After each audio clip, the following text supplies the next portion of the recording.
Hello, how's it going? My name's Eric, and today we're going to be talking about cel shaded games, specifically Borderlands and how the team at Gearbox got that signature look.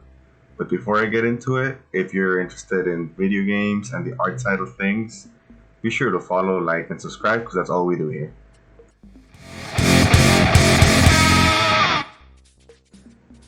Alright, so what is cel shading? Cel shading can be best described as having a stylized rendering of shadows and lights as well as flat diffused colors as opposed to what you would have in a photorealistic game. And what that really translates to in regular person talk is just your comic book looks, your anime looks, and everything in between that spectrum that doesn't cover photorealistic like the Call of Duties and whatnot.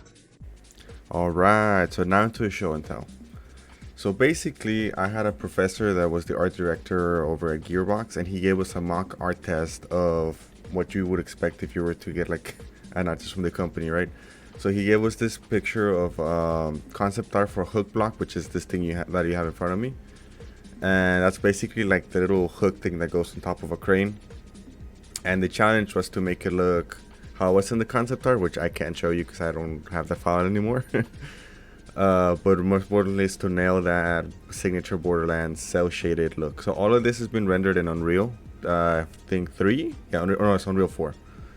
And that's the exact same way that they did on Borderlands 3. They did it in Unreal 4.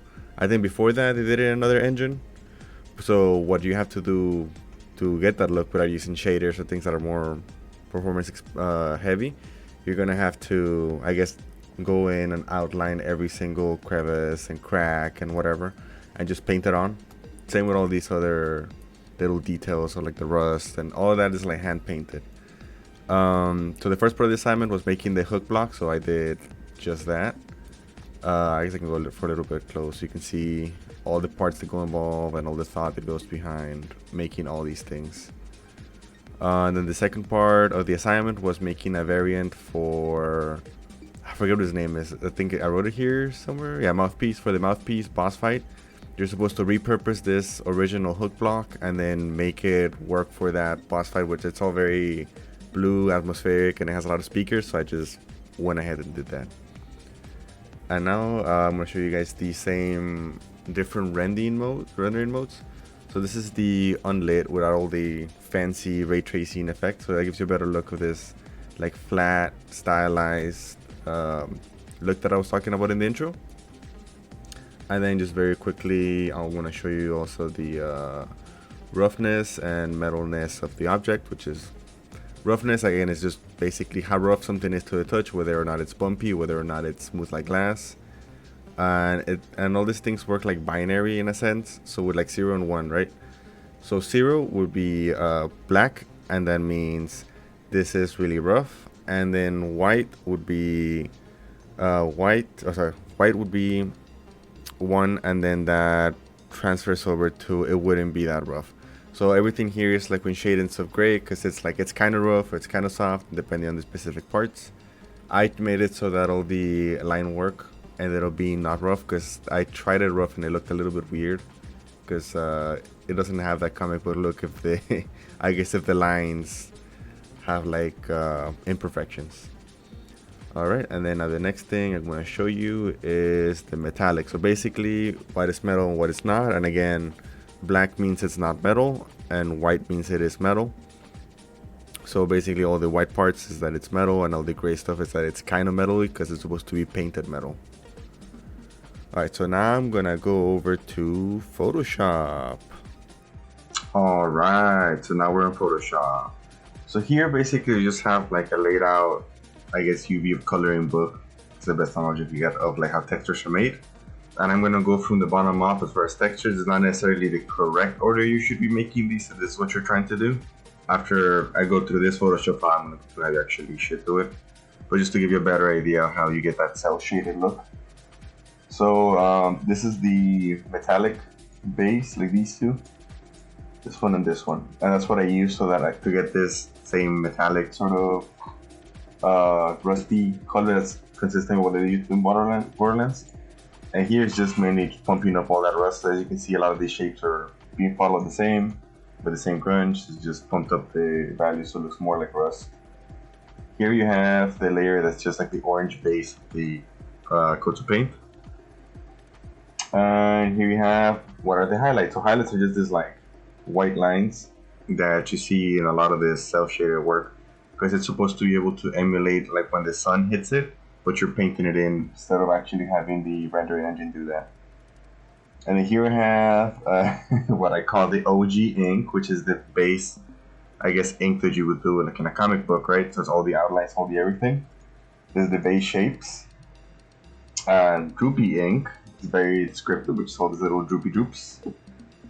Hatching, which is just like doing this cross, I guess, hatching and just regular hatching lines across in the darker parts of it.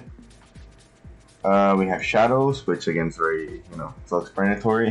Things that should be darker are colored darker.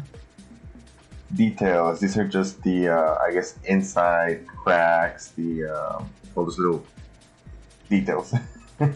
Same for like this patchwork metal.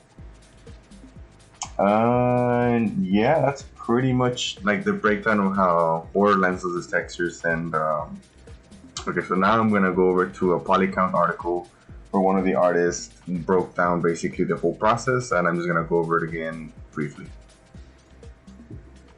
Alright, so now we're at the polycount list. So if you don't know what polycount is, basically a place where there's a whole bunch of blogs where game artists and just general VFX industry artists get together to talk about techniques and the way they do things and processes, and then just flex with their really cool art. So this is one of the Borderlands artists that just came in and I guess explained their whole process, which was super helpful when making mine. So basically you have like these standard like walls that they have in their market. With markets is just, think of it like Lego pieces to build up an environment, right? So this is the base model, and then the very first thing that they do is they do the inking, which is what I call the OG inks, which is just kind of lay out how you want all these main shapes to be, how thick you want the outlines to be. And here, something that's important that I didn't do as well is they have a lot of line variation, so they have like really thick outlines, but they're not necessarily as thick inlays and whatnot. And one of the core, I guess, art style that I think of the Borderlands style is having this patchwork metal that doesn't make a whole bunch of logical sense, but it does make sense in the context of Borderlands and like the tone that it has, right? So there's literally patches and things holding the metal together. Now the next thing they do after they get the OG inks, right, is they get the highlights, which is what I was saying, the simulating how the sun would hit these items, right? So basically all over the corners and it's not necessarily all over, but it's mostly like in this top areas we see like these little white highlights. And as we also preface that everything is usually done, at least in the Gearbox Studio, texture-wise, that they start with like a gray base, and then on top they start overlaying the actual color of things, and that makes it so you can iterate a lot faster. Alright, next is the shadows, and again, self-explanatory, just make sure things that are supposed to be dark are dark. And next is the color blocking, which is what I was saying, that after they have everything grayscaled, and they just put like the base color, like how I had the base orange or base metallic. And then after that, they do there's this thing called Tune It, right? So basically it's a software that gets an image and then it transfers it to this. I didn't use that, I just used Blur because it was a lot easier, and deferred clouds, I think, in Photoshop. There's more examples of Tune It, and that's how they get like their grungy look on top of everything. So after they have the base color here, they just go ahead and overlay this with like a slight transparency, so now it also catches some of those, I guess, tuned details. And then lastly, they start adding, the rust, the grime, depending on what area of the game it is. If it's like a more dusty area, then they add more dust. If it's more like a swampy area, they add more rust. So it's like context really. And they also start adding like these sort of little graffiti details and whatnot. So this is basically what the finished product looks like when you follow that workflow. And that's basically what I did for mine. Alright, so that about covers for my little explanation on cell shading and how games get it done. One of the advantages of cell shading, like that I didn't to mention earlier, is that things tend to hold up a lot better over the years because it's stylized. Because as we move further and further technology-wise, things that used to be realistic in the 90s don't look anything close to realistic today, right? But then if you get something stylized like Grim Fandango or those type of games, they tend to hold up more because there's no like way to compare it to reality, if that makes any sense. But yeah, so this video was suggested by Unlucky Mr. Green down in the comments. So if you guys have any other suggestions, I would appreciate it. If not, I'm just going to keep going through the backlog. So I have so many things in the backlog to explain. Alright, well, thank you for watching. Hope to see you later. Bye-bye.